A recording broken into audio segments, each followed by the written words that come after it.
back to another Pro Guide's upcoming changes video. My name is Christoph, and today I'll be going over some of the item changes that are hitting the Rift in patch 10.5. Everything that I mentioned here can be found in the PBE right now or on the Riot dev boards. However, please do keep in mind that nothing is set in stone and changes can be made before these items hit the live servers. Also, today's question of the day is, which item do you want to see buffs or nerfs for? Let us know your answers in comments down below. I'd like to personally see Deadman's Plate get some love. And before we get started, make sure to go to ProGuides.com if you want to see huge improvements to your rank. We got some challenger coaches waiting to help you right now to climb the ranks, so don't miss out on this opportunity and click the description link below.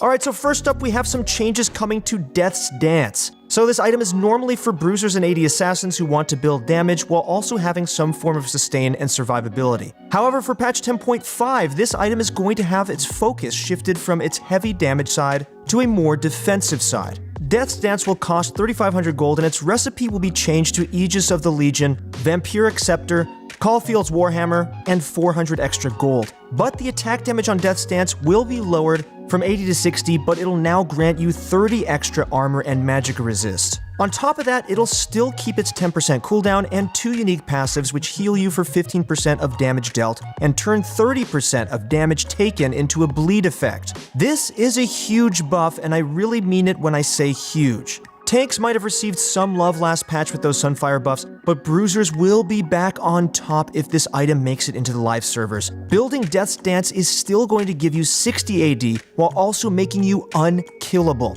Champions like Darius, Garen, Riven, and so many others are going to benefit from this change. Our analysts are predicting that Riot will likely change these buffs significantly before releasing them on the live server because they're honestly just way over the top.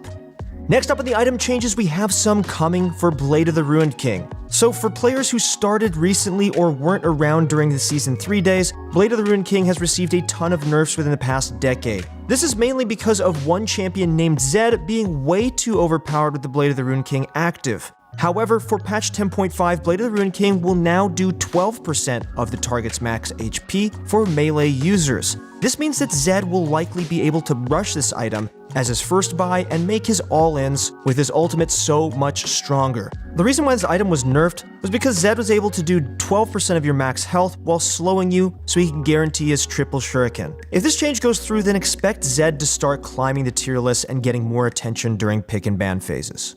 Next up for the item changes, we have a huge shift coming for Tiamat. This item has been a balancing nightmare in the past. Even after tons of nerfs, it just seems that the balance team cannot hit the mark on this item, and it continues to dominate the top lane meta. For patch 10.5, Tiamat will have its unique active called Crescent completely removed. For those who are unaware, this active made the closest enemy take the most damage, around 60 to 100% of your AD, with a 10-second cooldown. But removing this active is going to be a gigantic nerf towards Tiamat, which not only nerfs top laners like Jax and Aurelia, but also nerfs mid laners like Talon. Honestly, if this change does go through, then it'll likely result in one of the biggest meta shifts that the top lane has ever seen. Champions who rely on this item were balanced around the fact that they must build it, but now that it's so weak, it's likely a nerf to a lot of these popular picks like Jax, Aurelia, and Camille.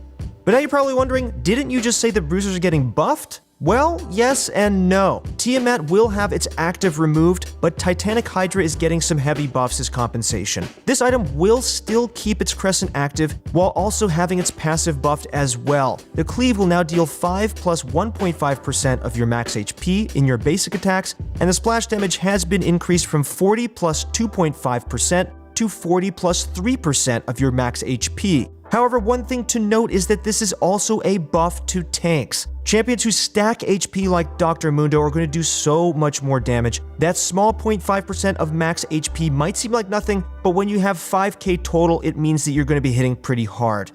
And lastly, for the items, we have changes coming to Ravenous Hydra. Unlike Titanic Hydra, the active on this item is going to be removed. However, it will still be compensated by having its lifesteal increased from 12% to 18%. This is a lot of extra sustain, but losing that active is going to nerf this item way too hard, and Titanic Hydra will likely overshadow Ravenous by a long mile. Let us know your thoughts down below on these changes in the comments. Our analysts would love to hear you guys out.